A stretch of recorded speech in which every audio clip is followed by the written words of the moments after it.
Por que a comunidade internacional não apoiou Venâncio Mondlane? Apesar de ser o legítimo vencedor das eleições, Venâncio Mondlane, amplamente reconhecido como o legítimo vencedor das eleições de 9 de outubro, enfrentou um obstáculo crucial: a falta de apoio decisivo da comunidade internacional.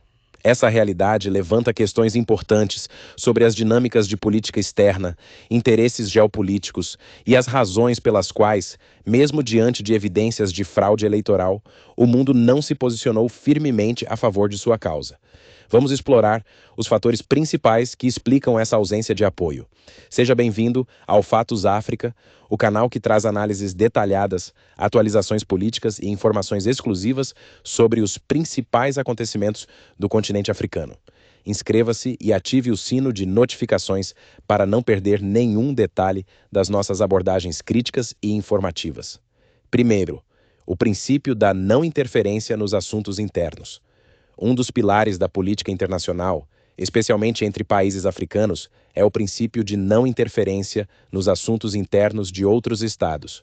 A União Africana, UA e a SADC, Comunidade de Desenvolvimento da África Austral, que tem grande influência sobre questões regionais, muitas vezes adotam uma postura conservadora para evitar precedentes de intervenção que possam enfraquecer governos estabelecidos. Isso leva a um ambiente em que governos no poder, como o da Frelimo, recebem o benefício da dúvida, mesmo diante de acusações de fraude eleitoral.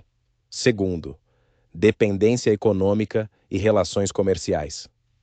Moçambique é um país estrategicamente importante para diversas potências internacionais devido a seus recursos naturais, como gás natural, carvão e outros minerais.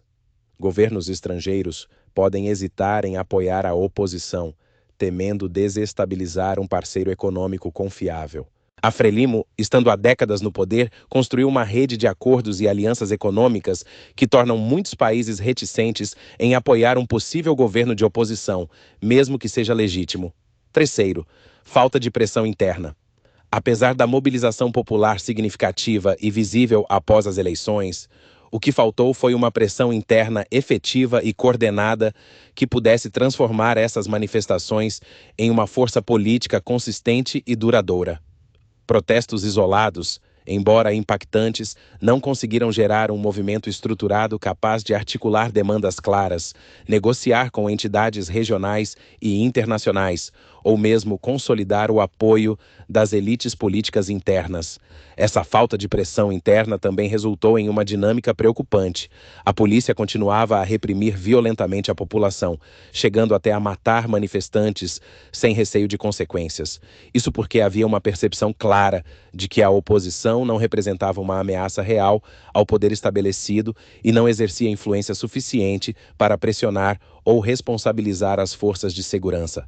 Essa ausência de retaliação política e a falta de uma liderança de oposição capaz de canalizar a indignação popular em ações concretas contribuíram para que o regime continuasse a agir com impunidade. Quarto, narrativa, controlada pelo governo.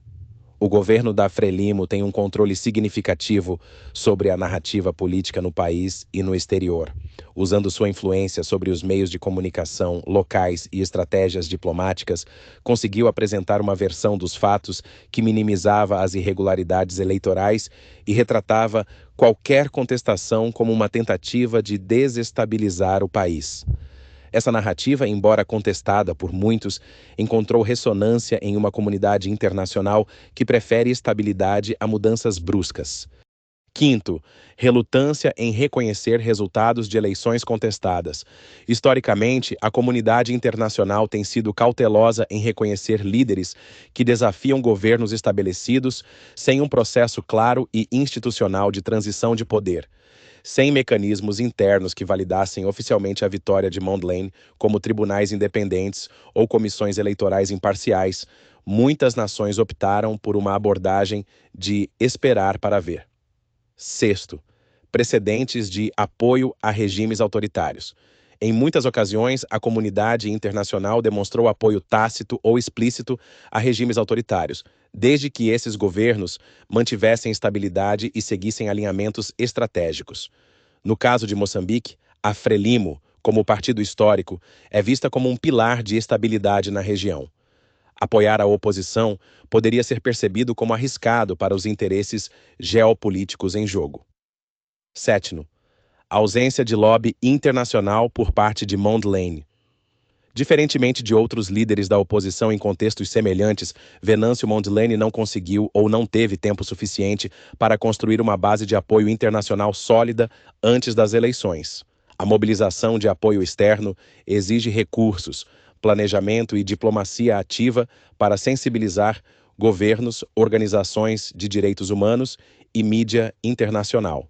Sem uma campanha estruturada para atrair atenção global, a legitimidade de Mondlane ficou restrita ao contexto doméstico. Oeado, compromisso internacional com a estabilidade regional. A região da África Austral tem enfrentado desafios relacionados à segurança, ao desenvolvimento econômico e a crises políticas. Muitos países e organizações internacionais priorizam a estabilidade, mesmo que isso signifique ignorar irregularidades eleitorais. O temor de que uma transição de poder pudesse desencadear conflitos ou instabilidade pode ter levado a comunidade internacional a adotar uma posição cautelosa. Nono, papel da diplomacia da Frelimo. A Frelimo, ciente da pressão interna e externa, ativou suas redes diplomáticas para assegurar aliados regionais e internacionais. Com anos de experiência no poder, o partido utilizou sua influência para conter qualquer tentativa de questionar os resultados oficialmente anunciados. Essa habilidade diplomática consolidou a posição do governo, dificultando o reconhecimento internacional de Mondlane. Embora Venâncio Mondlane seja amplamente considerado o legítimo vencedor das eleições, sua falta de apoio internacional reflete uma combinação de fatores: interesses econômicos, diplomáticos, narrativas controladas e a relutância em desafiar governos estabelecidos. A luta por justiça e democracia em Moçambique, porém, não deve ser abandonada. Cabe ao povo moçambicano, com o apoio de aliados internacionais, continuar pressionando por transparência e legitimidade. A história mostra que a justiça eleitoral muitas vezes requer persistência, organização e um esforço conjunto para superar barreiras geopolíticas e econômicas. Gostou do conteúdo? Inscreva-se no Fatos África e ative o sino de notificações para não perder as próximas análises. Deixe o seu like, compartilhe este vídeo com amigos e comente abaixo a sua opinião sobre este assunto tão importante para o futuro de Moçambique.